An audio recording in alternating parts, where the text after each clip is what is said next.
Assalamualaikum warahmatullahi wabarakatuh. Perkenalkan nama saya Risma Rahmawati dengan NPM 22105058. Saya berasal dari kelas B. Di sini saya akan memenuhi tugas Islam disiplin ilmu, yaitu mudahnya menulis ilmiah.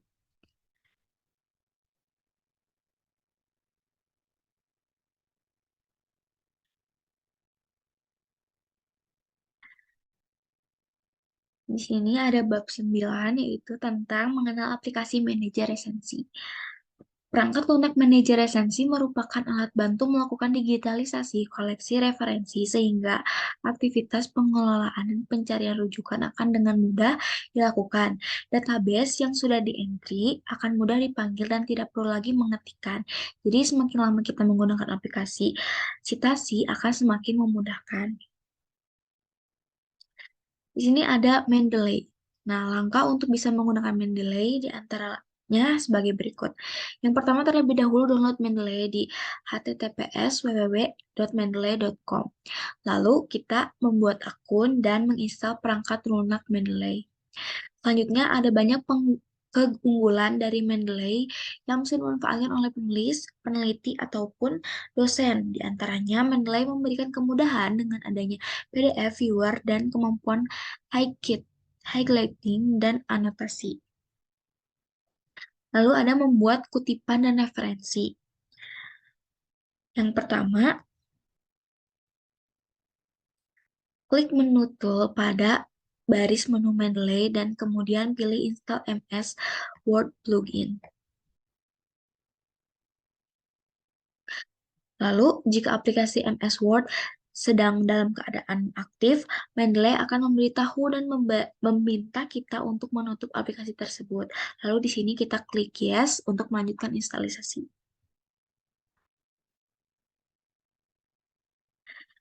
Yang selanjutnya ada Zotero. Zotero merupakan salah satu aplikasi manajer referensi gratis yang bermanfaat untuk mengumpulkan, mengelola, menganalisis, dan membagikan sumber referensi penelitian layaknya perpustakaan pribadi. Membuat laman Zotero Connector untuk mempelajari panduan menginstal di notebook atau komputer juga menggunakan aplikasi ini. Zotero mengumpulkan semua penelitian Anda dalam suatu antarmuka yang dapat dicari. Selain itu juga dapat menambahkan berbagai jenis file seperti gambar, PDF, audio, video, snapshot, halaman web, dan yang lainnya. Selain memudahkan untuk melakukan sitasi, akan dengan mudah pula menyusun daftar pustaka tanpa harus secara manual menyusunnya. Lalu lanjut ke bab 10, yaitu mereka yang tidak bisa lekang oleh zaman. Yang pertama di sini ada Abdul Muiz. Abdul Muiz adalah seorang penulis yang dikenal sebagai sastrawan dan pejuang. Bahkan lebih dikenal sebagai sastrawan karena karyanya dibandingkan dengan sebagai pejuang dalam kancah tanah air. Judul karya sastranya yaitu ada roman Salah Asuhan, telah mengangkat menjadi demikian populer. Sebagai sastrawan dan penulis, Abdul Muiz termasuk kurang produktif. Ia menghasilkan 4 buah novel, roman, dan beberapa karya terjemahan. Meskipun sedikit, Abdul Muiz tercatat dalam jagat sastra Indonesia dengan nama indah. Karya besarnya yakni Salah Asuhan dianggap sebagai corak baru penulisan prosa pada saat itu. Adapun karya-karya lainnya yaitu Pertemuan Jodoh, Surapati, dan Kurnia. Selanjutnya ada Hamka. Di antara penulis dan sastrawan yang dikenal luas di tanah air adalah Hamka. Hamka adalah ketua MUI pertama karena kesukaannya belajar autodidak dan membaca buku-buku, akhirnya menentukan karir penulisan Hamka bisa tumbuh. Dari situ pula tumbuh keinginannya untuk berguru langsung kepada para tokoh tersebut sehingga mendorongnya pergi ke Pulau Jawa. Selain gemar membaca, Hamka juga sudah rajin mencatat di buku tulis hal-hal yang harus diingatnya.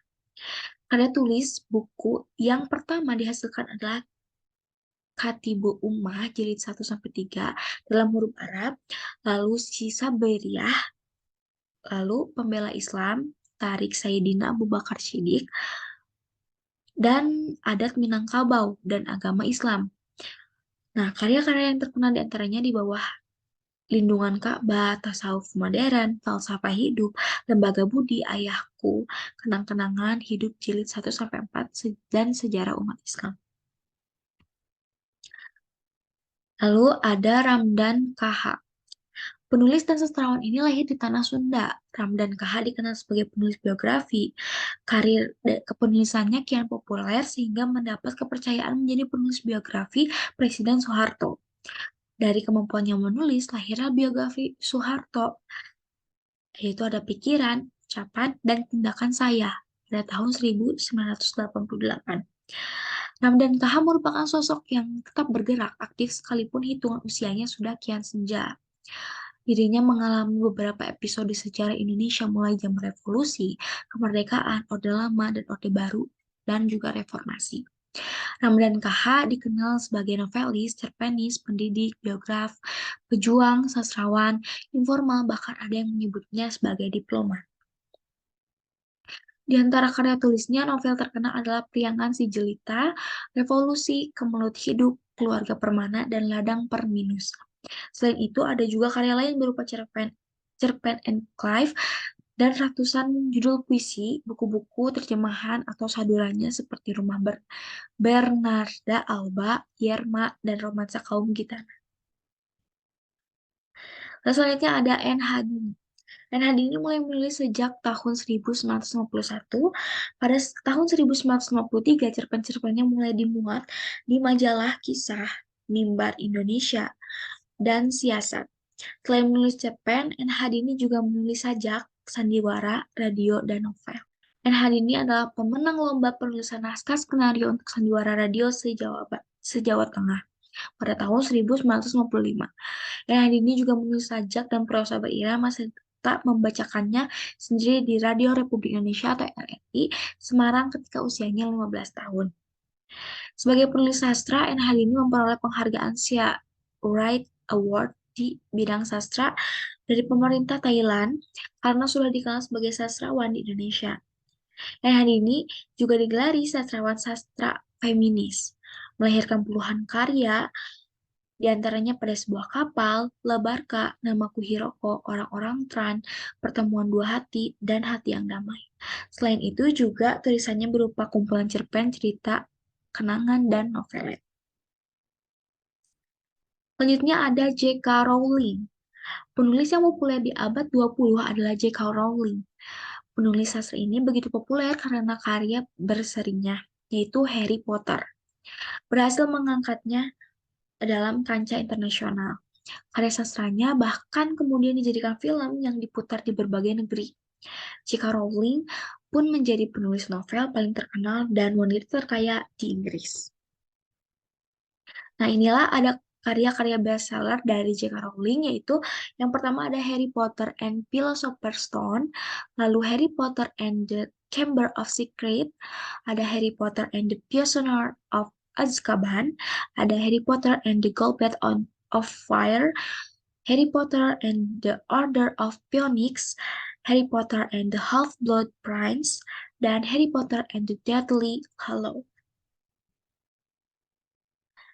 Lalu yang terakhir ada Andrea Hirata. Andrea Hirata muncul jadi penulis karena buah ketekunannya memperhatikan lingkungan alam kampungnya. Sosok muslimah, guru, dan kepala sekolah bersahaja di SD Muhammadiyah Belitung telah membentuk karakter Andrea untuk bertekad menjadi anak sukses dalam menimba ilmu. Perjuangan muslimah yang gigih diam-diam bersarang di dada Andrea Hirata. Muslimah menjadi sosok inspirator dirinya, bahkan menjadi penulis pun diakuinya karena sosok muslimah. Sejak saat itu, dia tidak pernah berhenti mencoret-coret kertas untuk belajar menulis cerita. Dari keterpurukan itulah, justru Laskar Pelangi menjadi buku bestseller. Andrea pun kemudian menjadi penulis terkenal dan meraih keberuntungan honorarium yang membuatnya menjadi miliarder. Rasa bangga dan bahagia dirasakan Andrea Hirata ketika Laskar Pelangi kemudian dijadikan film. Lalu di sini ada Habibur Rahman El-Shirazi. Habibur Rahman El-Shirazi adalah penulis yang lahir di Semarang. Di antara karyanya adalah Wal Islama, Sang Kiai dan Sang Durjana, gubahan atas karya Yusuf Qardawi, Ali Mu'tadiyah, dan Darah Syuhada. Karir kepenulisannya dimulai sejak masa di SLTA dengan menulis teatrikal puisi berjudul Zikir Dajjal, sekaligus menjadi sutradara teater Mambung. Novelnya yang berjudul Ayat-Ayat Cinta meraih royalti lebih dari 1,5 miliar. Karya yang populer adalah Ketika Cinta Berbuah Surga, Pudarnya Pesona Cleopatra, Ayat-Ayat Cinta, Ketika Cinta Bertasbih, dan Dalam Mihrab Cinta.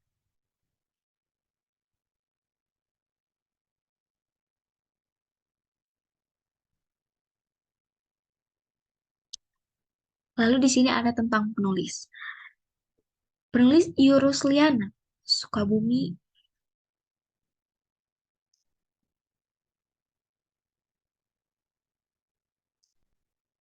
Baik, segitu saja mungkin dari saya. Terima kasih. Wassalamualaikum warahmatullahi wabarakatuh.